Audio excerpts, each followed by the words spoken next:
ನಮಸ್ತೆ. ನಾವು ಮಂಜುಳಾ ಅಂತ ಹೇಳಿ ಅಂಚರಳ್ಳಿ ಗ್ರಾಮದಿಂದ ಮಾತಾಡ್ತಿದ್ದೀವಿ. ನಮಗೆ ರಮ್ಯಾ ಮೇಡಮ್ ಅವರು IAHR ಇಂದ ಒಂದು ಕೊತ್ತಂಬರಿ ಬೀಜ ಕೊಟ್ಟಿದ್ರು. ನಾವು ಒಂದು ಎಷ್ಟು ಚೆಲ್ತೀರಾ ಅಂತ ಕೇಳಿದ್ರು, ಅರ್ಧ ಎಕರೆಗೆ ಅಂತ ಹೇಳಿದ್ರಿ. ಹಂಗಾಗಿ 1.5 kg ಬೀಜ ಕೊಟ್ಟಿದ್ರು. ನಾವು ಅದನ್ನು ತಗೊಂಬಂದು ಉಳುಮೆ ಮಾಡಿ ಚೆಲ್ಲಿದ್ವಿ. ತುಂಬ ಚೆನ್ನಾಗಿ ಬಂದಿತ್ತು ಬೆಳೆ. ಮಾರ್ಕೆಟ್ಗೆ ಹೋಗಿ ಕೇಳಿದಾಗ ಅಲ್ಲಿ ರೇಟ್ ಜಾಸ್ತಿ ಹೇಳಿದ್ರು. ನಾವು ಅಲ್ಲಿ ನಮಗೆ ಉಚಿತವಾಗಿ ಕೊಟ್ಟಿದ್ದಾರೆ. ಅದರಿಂದ ನಮ್ಗೆ ಅನುಕೂಲ ಆಗೈತೆ. ಬೆಳೆ ಚೆನ್ನಾಗೂ ಆಗೈತೆ. ನಾವು ಮಾರ್ಕೆಟ್ ತಗೊಂಡೋಗಿ ಒಂದು 2 ವರ್ಷದಿಂದ 3,000 ಕಟ್ಟು ತಗೊಂಡೋಗಿ ಹಾಕಿದ್ದಿದ್ರಿ. ಅದರಿಂದ ನಮಗೆ ತುಂಬ ಅನುಕೂಲನೇ ಆಗಿದೆ.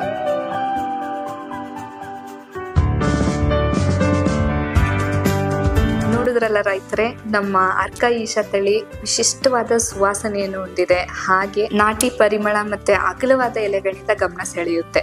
ಈ ಕೊತ್ತಂಬರಿ ತಳಿಯಲ್ಲಿ high content of essential oil ಇರುತ್ತೆ. ಜೊತೆಗೆ ನೀವು ನೋಡ್ಬೇಕು ಅಂದ್ರೆ 1 ಎಕರೆಗೆ ಇದಕ್ಕೆ ಆಗೋ ವೆಚ್ಚ 2,400 ರೂಪಾಯಿ ಅಷ್ಟೇ.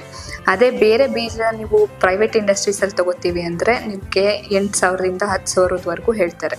ಶೇಕಡ 70% ನೀವು ಬೀಜದ ವೆಚ್ಚನ ನೀವು ಈ ತಳಿ ಉಪಯೋಗಿಸೋದ್ರಿಂದ ಕಡಿಮೆ ಮಾಡ್ಕೋಬಹುದು. ಜೊತೆಗೆ ನೀವು ಹಾರ್ವೆಸ್ಟ್ ಮಾಡ್ಬೇಕಾದ್ರೆ ಅರ್ಕ ಈಶಾ ತಳಿಯನ್ನ ನೀವು ಬುಡದ ಸಮೇತ ಕಿತ್ತರೆ ನಿಮ್ಗೆ ಒಂದು 3.5ರಿಂದ 4 ಟನ್ ವರೆಗೂ ಇಳುವರಿ ಸಿಗುತ್ತೆ. ಅದೇ ಕಟಿಂಗ್ಸ್ ಮುಖಾಂತರ ತಗೊಂಡ್ರೆ ಇದು 3 ಕಟಿಂಗ್ಸ್ ಬರುತ್ತೆ. ಹಾರ್ವೆಸ್ಟ್ ಮಾಡ್ಬೇಕಾದ್ರೆ ನೀವು ಕಟ್ ಮಾಡ್ಕೊಂಡ್ರೆ ಸುಮಾರು 12 ಟನ್ ವರೆಗೂ ಇಳುವರಿ ಸಿಗುತ್ತೆ. ಅದಕ್ಕೆ ನಿಮ್ಗೆ ಪ್ರೈವೇಟ್ ಅವ್ರಿಗೆ ಆನ್ ಪಾರ್ ವಿತ್ ಮತ್ತೆ ಇನ್ನ ಬೆಟರ್ ಈಲ್ಡ್ ಜೊತೆ ವಿತ್ ಫ್ರಾಗ್ರೆನ್ಸ್ ಜೊತೆ ಕಡಿಮೆ ವೆಚ್ಚದಲ್ಲಿ ನಿಮಗೆ ಅರ್ಕ ಈಶಾ ಕೊತ್ತಂಬರಿಯನ್ನು ನೀವು ಕಮರ್ಷಿಯಲ್ ಆಗಿ ಬೆಳ್ಕೋಬಹುದಾಗಿದೆ.